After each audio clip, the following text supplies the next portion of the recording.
Hello. അപ്പോൾ ഇന്നത്തെ recipe നമ്മുടെ ട്രെൻഡ് ആയിക്കൊണ്ടിരിക്കുന്ന ഇപ്പോൾ ഭയങ്കര ട്രെൻഡായിട്ട് ഓടിക്കൊണ്ടിരിക്കുന്ന ഒരു പുഡിംഗ് ആണ് നമ്മുടെ സ്നോ പുഡിങ്. അപ്പോൾ ഇന്ന് ഞാനും അതൊന്ന് ട്രൈ ചെയ്യാമെന്ന് വിചാരിച്ചു. അപ്പോൾ ട്രൈ ചെയ്തപ്പോൾ നല്ല ടേസ്റ്റി ആയിട്ടുള്ള പുഡിംഗ് ആണ്. അത് മാത്രമല്ല ഭയങ്കര ഈസിയാണ് ഇത് ഉണ്ടാക്കിയെടുക്കാൻ. പെട്ടെന്നുള്ള പാർട്ടിക്കും ഗസ്റ്റിനൊക്കെ നമുക്കൊരു പുഡിങ് കൊടുക്കണമെന്നും തോന്നിയാൽ ഉണ്ടാക്കിയെടുക്കാൻ പറ്റിയൊരു പുഡിംഗ് ആണ്. വായിലിട്ടാൽ അലിഞ്ഞു പോകുന്നെല്ലാം പറഞ്ഞാൽ ശരിക്കും ഒരു സ്നോ പുഡിംഗ് തന്നെയാണ്. അപ്പോൾ എല്ലാവരും ഇതൊന്ന് ട്രൈ ചെയ്ത് നോക്കുക. അപ്പോൾ വീഡിയോയിലേക്ക് പോകുന്നതിന് മുന്നേ എൻ്റെ ചാനൽ സബ്സ്ക്രൈബ് ചെയ്യാത്തവരൊന്ന് സബ്സ്ക്രൈബ് ചെയ്തതിന് ശേഷം അടുത്തുള്ള ബെൽ ബട്ടൺ ക്ലിക്ക് ചെയ്ത് ഓൾ എന്നുള്ള ഓപ്ഷൻ കൂടി ക്ലിക്ക് ചെയ്യുക.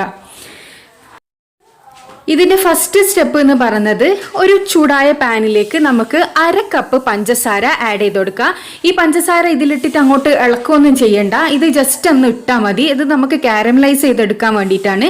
പാനിൻ്റെ എല്ലാ ഭാഗത്തും ഇതൊന്ന് സ്പ്രെഡ് ചെയ്ത് കൊടുക്കുക. അതിനുശേഷം ഇതിങ്ങനെ ലോ ഫ്ലെയിമിൽ ഇട്ട് കൊടുക്കുക. ഹൈ ഫ്ലെയിമിലോ മീഡിയം ഫ്ലെയിമിലോ ഒന്നും ഇടരുത്, ഇത് കരിഞ്ഞു പോകും. കരിഞ്ഞതിൻ്റെ ഒരു ടേസ്റ്റ് വരും. അപ്പോൾ ഇതിങ്ങനെ നമുക്കൊരു ലോ ഫ്ലെയിമിലിട്ട് കുറച്ച് നേരം വെക്കാം. ഇപ്പം ഇതാ നിങ്ങൾക്ക് ഇവിടെ കാണാൻ പറ്റും, പഞ്ചസാര മെല്ലെ മെൽട്ടായി വരുന്നുണ്ട്. നമ്മൾ ഒരിക്കലും ഈ ഒരു സമയത്തൊന്നും ഇളക്കി കൊടുക്കാൻ പാടില്ല കേട്ടോ, അന്നേരം അത് കട്ട പിടിക്കാൻ ചാൻസ് ഉണ്ട്. അപ്പം ഇത് ഇതേപോലെ ഇങ്ങനെ മെൽട്ടായി വന്നോളും. ഇത് കംപ്ലീറ്റ് മെൽട്ടാകുന്നത് വരെ നമുക്കൊന്ന് വെയിറ്റ് ചെയ്യാം. നമ്മളെ പഞ്ചസാര നല്ലോണം മെൽട്ടായിട്ട് കിട്ടിയിട്ടുണ്ട്. ഇനി നമുക്ക് ഇത് ചൂടോടുകൂടി തന്നെ ഒരു പാത്രത്തിലേക്ക് മാറ്റിയെടുക്കണം. ഈ ഒരു സ്റ്റീൽ ബൗളിലാണ് ഞാൻ പുഡിംഗ് ഉണ്ടാക്കി എടുക്കാൻ പോകുന്നത്. അപ്പോൾ ഇതിലേക്ക് നമുക്ക് ചൂടോടുകൂടി തന്നെ ഈ ഒരു പഞ്ചസാര നമ്മൾ കാരമലൈസ് ചെയ്തത് ഒഴിച്ചു കൊടുക്കാം. ഇതിവിടെ മാറ്റി വെക്കാം. നമുക്ക് ഇനി അടുത്ത സ്റ്റെപ്പിലേക്ക് പോവാം. ഇനി ഈ ഒരു ബൗളിലേക്ക് ഞാൻ 2 മുട്ടയുടെ വെള്ള മാത്രം എടുത്ത് മാറ്റി വെക്കുകയാണ്. അപ്പോൾ വെള്ളം എടുക്കുമ്പോൾ നമ്മൾ ശ്രദ്ധിക്കണം, മഞ്ഞ പെട്ടുപോകാൻ പാടില്ല. ഇതേപോലെ മെല്ലെ മഞ്ഞ ഒരു കൈയിലേക്ക് മാറ്റിയെടുത്തതിന് ശേഷം വെള്ളേനെ നമുക്ക് സെപ്പറേറ്റ് ചെയ്തെടുക്കാം. ഈ മഞ്ഞ നമുക്ക് ആവശ്യമില്ല, മഞ്ഞ നമുക്ക് വേറെ എന്തെങ്കിലും കാര്യത്തിന് ഉപയോഗിക്കാം. അപ്പോൾ ഇത് 2ാമത്തെ മുട്ട കൂടിയും ഞാൻ അതേപോലെ തന്നെ വെള്ളയും മഞ്ഞയും സെപ്പറേറ്റ് ചെയ്തെടുക്കുന്നുണ്ട്. ഇതുപോലെ ഒരു കൈയിലേക്ക് എടുത്താൽ നമുക്ക് പെട്ടെന്ന് തന്നെ അത് സെപ്പറേറ്റ് ആയിട്ട് കിട്ടും. മഞ്ഞ പൊട്ടിപ്പോവാണ്ട് നോക്കണം. ഇനി നമുക്ക് ഈ 2 മുട്ടയുടെ വെള്ളയും ഒരു ബീറ്റർ ഉപയോഗിച്ച് നല്ലവണ്ണം ബീറ്റ് ചെയ്തെടുക്കണം. ഇത് ജസ്റ്റ് ഒന്ന് ഒരു പതഞ്ഞ് വരുന്ന സമയത്ത് നമുക്കിതിലേക്ക് പഞ്ചസാര ആഡ് ചെയ്ത് കൊടുക്കണം. ഓരോരുത്തരുടെ ഇഷ്ടത്തിനനുസരിച്ച് പഞ്ചസാര ആഡ് ചെയ്ത് കൊടുക്കട്ടോ. ഞാനിപ്പോൾ ഇവിടെ ഒരു 1/2 കപ്പോളം പഞ്ചസാര ഇത് ജസ്റ്റ് ഒന്ന് പതഞ്ഞ് വന്നാൽ ചേർത്ത് കൊടുക്കും. ഈ ഒരു സമയമാകുമ്പോൾ നമുക്ക് 1/2 കപ്പ് പഞ്ചസാര ഇതിലേക്ക് ആഡ് ചെയ്ത് കൊടുക്കുക. പഞ്ചസാരയും മുട്ടയും കൂടിയും വീണ്ടും നല്ലോണം ബീറ്റ് ചെയ്തെടുക്കണം. ഇത് ശരിക്കും പറഞ്ഞാൽ സ്നോ പോലെ ആവണം. ഒരു വൈറ്റ് കളർ ആകുന്നത് വരെ നമ്മൾ ബീറ്റ് ചെയ്യണം. ആ ഒരു സമയവും പിന്നെ ഇത് വെന്ത് കിട്ടേണ്ട സമയം, അത് മാത്രമേ ഇതിനുള്ളൂ പണി എന്ന് പറയുക. ഇതിപ്പോൾ ആയ സമയത്ത് ഇതാ ഞാൻ 1 ടീസ്പൂണോളം വാനില എസൻസ് കൂടി ആഡ് ചെയ്ത് കൊടുത്തിട്ടുണ്ട്. ഏകദേശം പഞ്ചസാരയും നമ്മുടെ മുട്ടയും ഒന്ന് ബീറ്റ് ചെയ്തെടുത്തതിന് ശേഷം 1 ടീസ്പൂണോളം വാനില എസൻസ് ആഡ് ചെയ്ത് കൊടുക്കുക. അത് ഓപ്ഷണലാണ്, നിങ്ങൾക്ക് വേണം ഏലക്കായി ആഡ് ചെയ്ത് കൊടുക്കാം. ഇതിപ്പോൾ ഇവിടെ ഏകദേശമായി വന്നിട്ടുണ്ട്. ഇത് ഇത്ര മതി. ഈ ഒരു സമയത്തിന് നമുക്കിത് ഓഫ് ചെയ്യാം. ഈ ഒരു സമയമാകുമ്പോൾ ബീറ്ററിൽ നിന്ന് ഓഫ് ചെയ്യാം. ഇനി നമ്മൾ നേരത്തെ തയ്യാറാക്കി വെച്ചിരിക്കുന്ന ആ ഒരു പാത്രത്തിലേക്ക് ഈ മിക്സ് നമുക്ക് സ്പ്രെഡ് ചെയ്ത് കൊടുക്കാം.